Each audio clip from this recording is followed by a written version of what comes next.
Today I'll be ending off the expansion with probably my last deck showcase for this entire expansion, and bringing it back to a Rally Sword, the first deck I played in the entire expansion, and I guess the last one as well. Didn't play much Rally Sword after the start of the expansion, so I figure it's about time for me to sort of bring it back, you know. Look at where we came from and developed throughout this expansion and where we are now. So this will be my last video for no it won't be my last video, my last deck video for this expansion. I'll probably do another video at some point, but for now this is what we're doing. It's a pretty straightforward Rally Sword list. We're running Odin here just to help with board lock, as well as some annoying wards and maybe even Dark Alice at some times. And then the rest of it is pretty self-explanatory standard rally stuff. So yeah, let's just jump into the games. And to absolutely no one's surprise, we are starting our showcase off with a dragon matchup. So always have to do this with the dragon matchup just because buff dragon is still the most prominent deck on the ladder by far. So we gotta get our games in against this one for any legitimate video, for me at least, I guess. I kept the Seeker of Love, the Despotic Pawnmaker, both are pretty straightforward. Seeker of Love is a good turn 1 play, Pawnmaker is good for rally. It's a bit less valuable going second, but you need to guarantee your ability to get rally, so I think keeping Pawnmaker is good. One copy. Other cards you can consider keeping are Twofold Grace and the Invisible Soldier, and probably that's about it. That's all I'll really consider worth keeping. Yeah, pretty straightforward. We just play the Love Seeker here, Seeker of Love, pick up the Princess Juliet. I go for Amaterasu here. I generally do go for Amaterasu first, like most of the time, unless I have a specific need for rush. Opponent's playing the Joe here. There's the Mermaid. One's already at 3 buffs, pretty fast for them. A bit nasty that they managed to buff it after playing the Joe Amulet as well, so whatever they drop, the Joe will be have buffed twice, or 3 times rather. Now we're just gonna go ahead and hit face because nothing else we can do. There's the Dion from our opponent. It is a buff, so they will be able to ramp with it.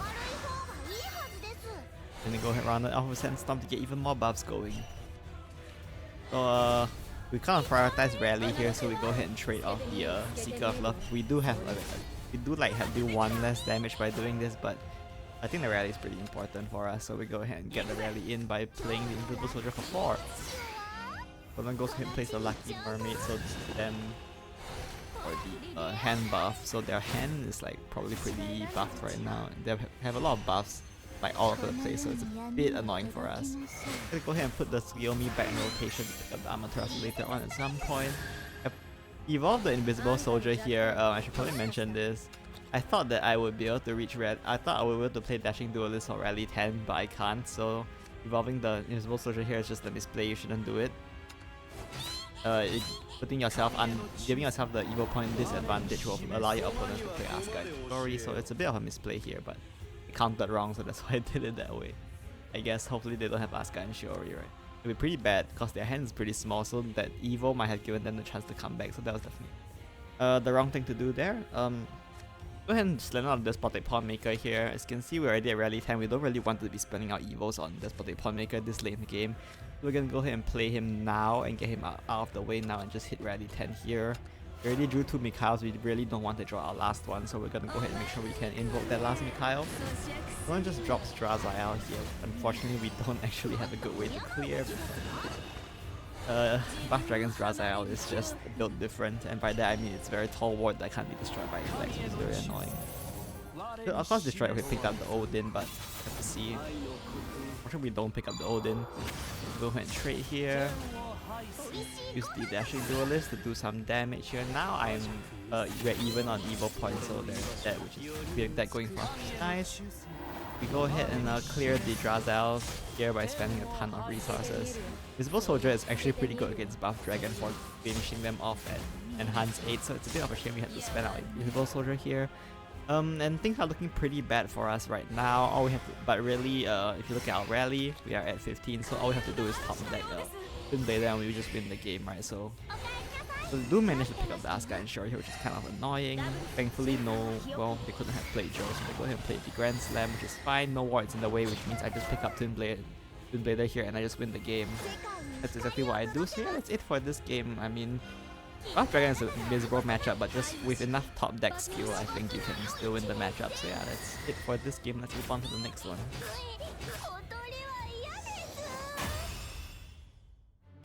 So for our next game, we are playing against Shadow. We are going first here. I think you win a lot more going first as Sword, just because I mean, it's an aggressive deck. Aggressive decks mostly benefit from going first. Your going second is actually not that bad though, because the Spotted Pawnmaker exists.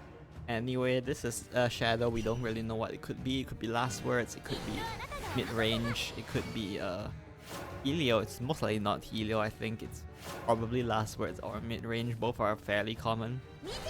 So we go ahead and play the Monica for the we'll play Monica for Rally. You could play Seeker of Love with Vanguard Lancer here, but I think it's better to just get the rally value out of Monica. The Last Words on Monica isn't actually that valuable against most Shadow decks, I think, because they're pretty good at not leaving trade targets for you to trade your Monica, and even after your Last Words activate, you get an evolved Monica. So I prefer to just, well, I don't prefer to play it early, but since I have the chance, I might as well play it early here. Opponent goes for all this here, which is a bit annoying. But here we have a perfect opportunity to play Odin, so let's go ahead and hit them in the face with our whole entire board, and then accelerate Odin here. Have a nice one-cost Odin in our hand that we can later on for something. Our rally is a little bit slow because of that play, but it's nothing we can come back from, so that's fine.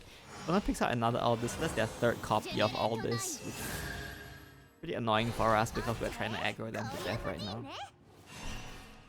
They go ahead and evolve the Aldous. We're gonna go ahead and evolve our Pawnmaker here. Between the Invisible Soldier and the Pawnmaker is probably better to use early on, since Invisible Soldier can have a chance to get lethal, especially against Last Words Shadow, which tends to put up Abyssal Kernel. We can use Invisible Soldier to snipe them in the face through the Kernel, which might come in handy later on. We go ahead and use the Spotted Pawnmaker here. Go ahead and chip down the all this as much as possible by trading in 1/1s, so that we minimize the healing they get, or rather we just banish it straight out.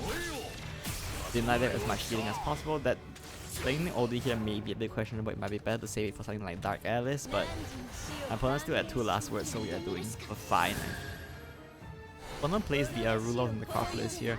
Unfortunately, they are guaranteed all this out of it, so they're gonna heal a lot here, which is not what we want to see. They have another ruler as well, so they're gonna go ahead and summon even more all this and heal even more.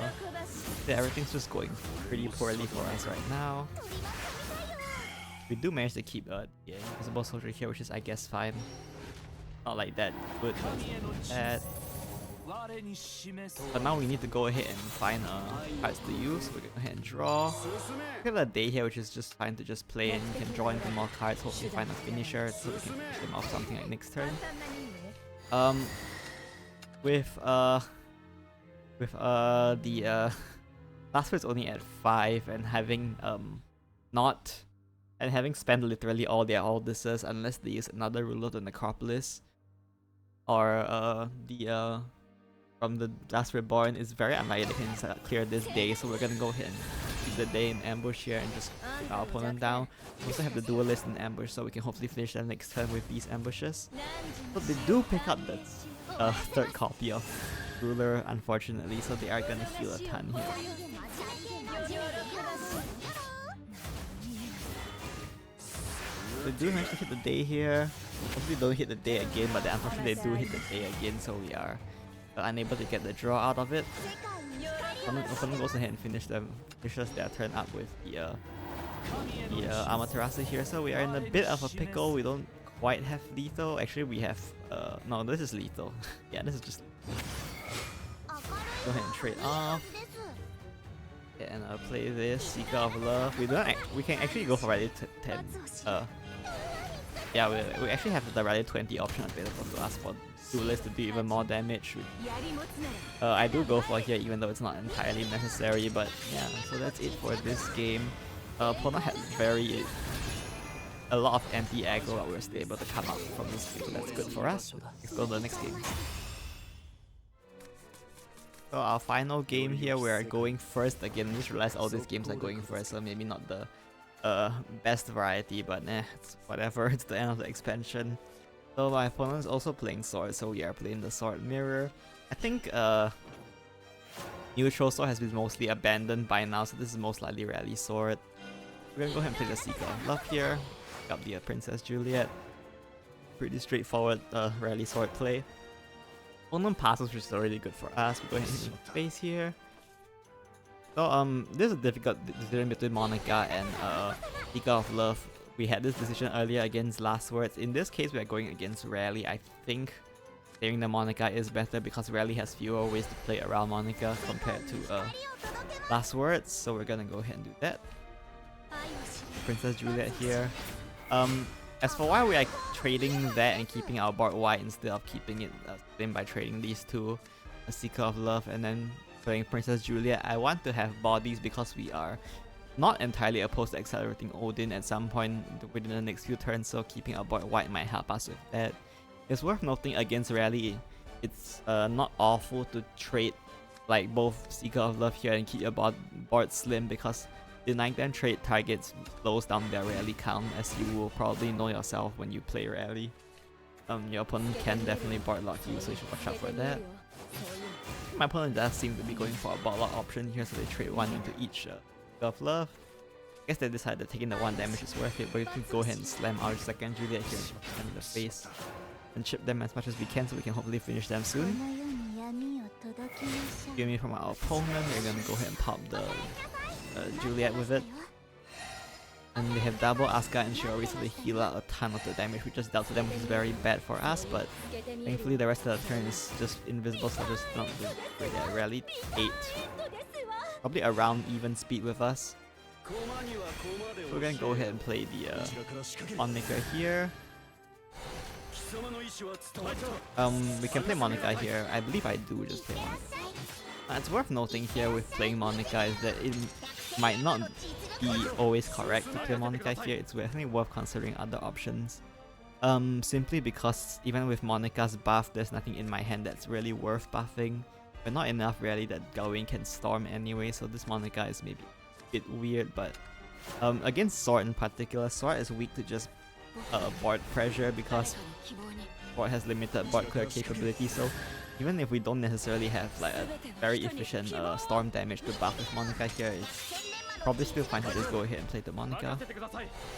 Someone goes via Pierce of Tribulation here. They don't actually clear my Monica, so we keep our Monica for this turn. We could evolve it, of course, but there's absolutely no reason to do that. Meanwhile, we want to deny them their Monica, so we're gonna go ahead and trade off our Monica so we can get it pick up next turn. We can advance our rally a bit here. Go ahead and buff this and chip some damage, and then we can use Odin to get rid of, deny them their Monica. If you look at our rally, we are at 12. So yeah, we can probably use Gawain next turn. Our opponents, Amaterasu and the Pile. We did deny them the Monica, so they don't have that. But like, they don't have a trade target anyway, so they pull out the Agile Twin Blade approaches. Unfortunate for me, I guess.